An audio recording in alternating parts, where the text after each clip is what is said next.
Continuando con la sesión sobre los destinos de los carbohidratos, esta es la parte número 2. En la parte número 1 hablé sobre la glucólisis aerobia, glucólisis anaerobia, glucogénesis, glucogenólisis, gluconeogénesis, no sobre la ruta, pero sí sobre lo que significa la ruta, ¿no? Y sobre todo cómo es que se conectan entre ellas, cómo es que se integran entre ellas.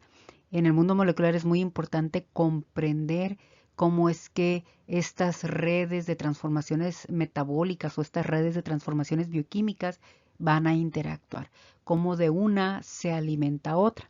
Entonces, en esta segunda parte quiero platicar, de hecho quiero retomar la parte de los lípidos cuando estos se forman por un exceso de carbohidratos, ¿no? Decía yo, el exceso de glucosa, el exceso de fructosa, el exceso de galactosa va a hacer que se produzca pues un exceso de moléculas de piruvato.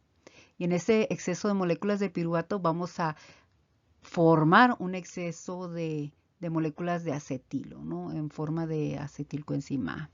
Y decía yo, bueno, el acetilo es como precursor, es el precursor, es la molécula que contiene los carbonos para formar los ácidos grasos. Y dado que es de síntesis intramitocondrial, pues bueno, había que sacar esos carbonos y se sacan vía el citrato y ese citrato después se descompone en acetilo oxaloacetato y ese acetilo que se obtiene de este citrato que ya es citoplásmico, entonces da origen a la síntesis de ácidos grasos, ¿no?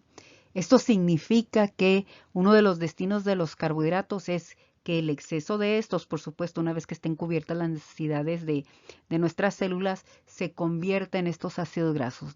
Esto nos muestra que, bueno, de las vías metabólicas de los carbohidratos podemos conectarnos con las vías metabólicas de los lípidos.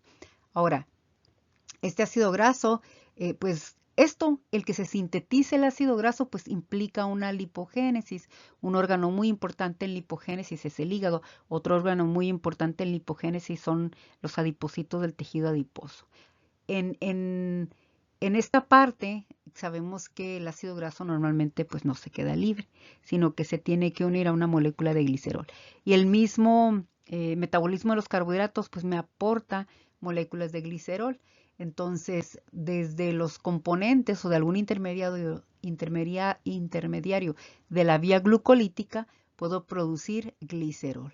Y este glicerol es el que se va a unir a los ácidos grasos para que entonces entre ambas moléculas, 3 ácidos grasos, un glicerol, se formen los triglicéridos. Y esto, bueno, también es una lipogénesis. El término lipogénesis es pues genérico, ¿no? Porque simplemente habla de la síntesis de lípidos. Pero bueno, hay distintos tipos de lípidos y entonces tenemos distintas lipogénesis. Otro punto importante y que de alguna forma nos va a permitir ver que los carbohidratos no solo son una fuente de energía, sino su función va mucho más allá, es que carbohidratos como la fructosa que vemos aquí se pueden aminar gracias a los aminoácidos, específicamente la glutamina.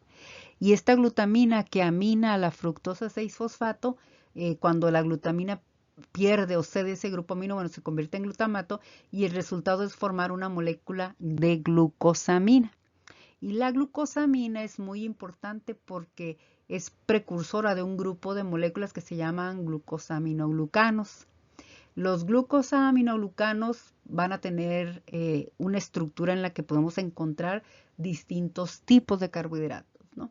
Podemos tener N-acetilgalactosamina, N-acetilglucosamina.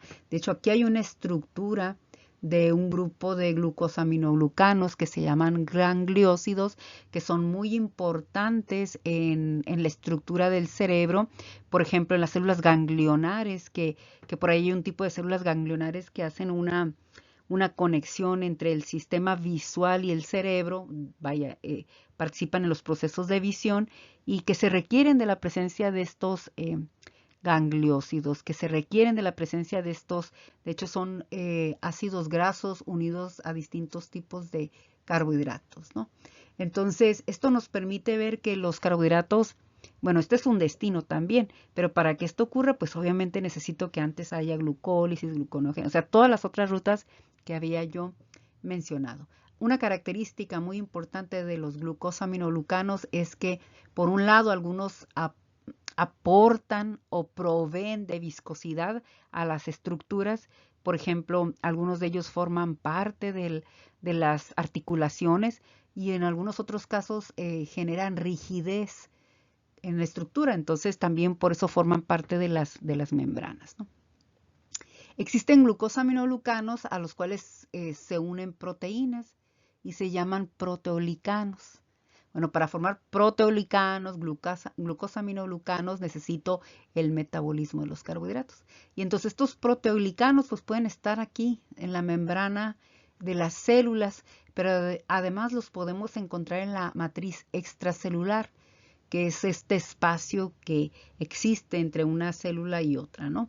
Entonces, esto, bueno, nos habla de la importancia no solo de los proteoglicanos, sino además suma a lo que ya conocemos que nos permite considerar importantes a los carbohidratos, ¿no? Hay otro tipo de carbohidrato que se puede formar, que lo tenemos por aquí, que se llama ácido glucurónico.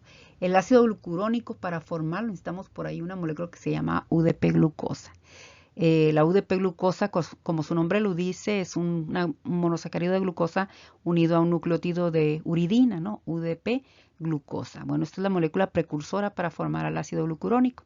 Y el ácido glucurónico es una molécula muy importante en un proceso que se llama metabolismo de xenobióticos.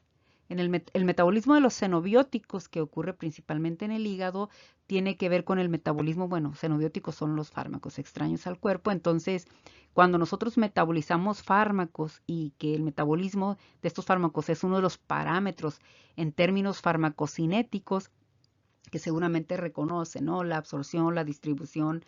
De hecho, es la liberación de un fármaco, la absorción, la distribución, el metabolismo y la excreción.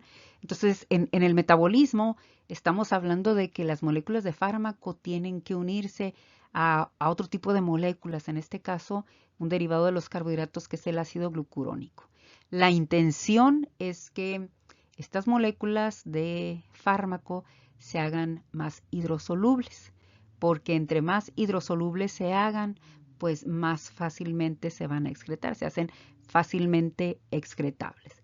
Entonces, bueno, este esquema nos muestra todo lo que se puede, bueno, y en realidad no todo, sino que una buena parte de estos caminos que pueden tomar los carbohidratos, cómo empiezan, dónde se conectan unos con otros, para qué se conectan, para qué sirven los metabolitos que en ellos se producen. Y un punto importante, aquí yo mencionaba al principio de esta segunda parte, tienen relación con los lípidos. El metabolismo de los carbohidratos tiene relación con los lípidos, pero, y lo veíamos como en una dirección, ¿no? O sea, de carbohidratos a lípidos. A la inversa también ocurre con ciertos componentes. ¿Por qué? Porque yo los triglicéridos pues los puedo degradar, ¿sí? Puedo separar los triglicéridos de sus componentes, o sea, del ácido graso y del glicerol. Y eso implica una lipólisis. Así como la lipogénesis es el término genérico para hablar de la síntesis de grasas o la síntesis de lípidos, la lipólisis es un término genérico para hablar de la degradación de lípidos. En este caso, un triglicérido se va a separar en sus componentes, el glicerol y los ácidos grasos, ¿no? Y puse en azul las flechas. ¿Por qué? Porque esto no es destino de los carbohidratos, sin embargo se conecta, ¿no? Cuando el triglicérido suelta su molécula de glicerol, este no es un destino de los carbohidratos, pero ese glicerol, como se puede incorporar a la vía gluconeogénica y formar glucosa, ahí es donde se conecta con ese metabolismo de los carbohidratos. A diferencia de los ácidos grasos se degradan y entonces entran en otro proceso que igual llamamos lipólisis y se llama beta-oxidación de ácidos grasos. Y esta beta-oxidación de ácidos grasos nos da otro tipo de moléculas que ya platicaré en los destinos de los lípidos y que permite pues una buena cantidad de funciones.